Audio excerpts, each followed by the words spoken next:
Ang housemates, tuloy-tuloy pa rin ang pagbabahagi ng kanilang mga kwento. All my life, people always thought na I had it all. But in reality, I don't.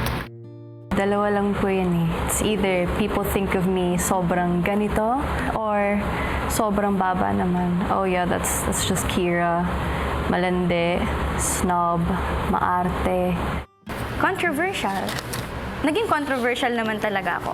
I did so many bad things. Sa likod ng pagiging controversial ko, may Mika na gustong magbago.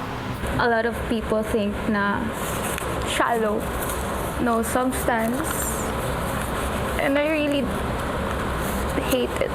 Pinakamalaking maling impression sa akin ng mga tao is that wala akong personality. Na I'm just another face. Sana dito makita ng tao talaga na I'm much more than that. Ngunit si Clarice, kapansin-pansing malalim ang iniisip. I hate to admit it, I'm out of ideas, I don't know what to do.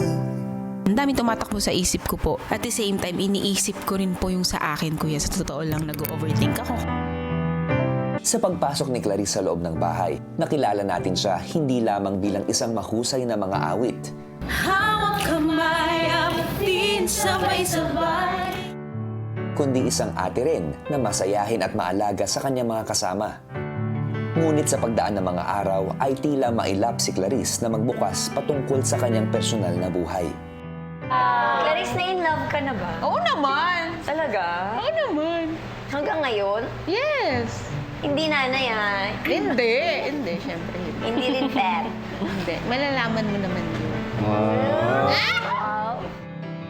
Hanggang sa oras na para si Clarice naman ang magbahagi. Dito sa bahay, siguro, yung iniisip niyo sobrang masayahin ni Ate Klang. Pero deep inside, sobrang dami kong worries, pangamba, fear.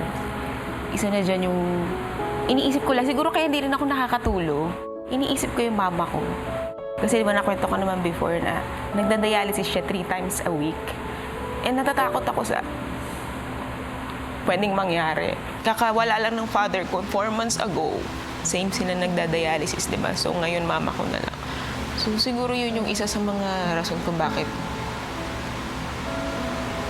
ako na-homesick, naalala ko. So, I hope wala naman mangyari. Kasi kaya din naman ako nandito. Dahil na rin sa mama ko, sabi niya, try ko para sa kanya. And lalaban ako para sa mama ko.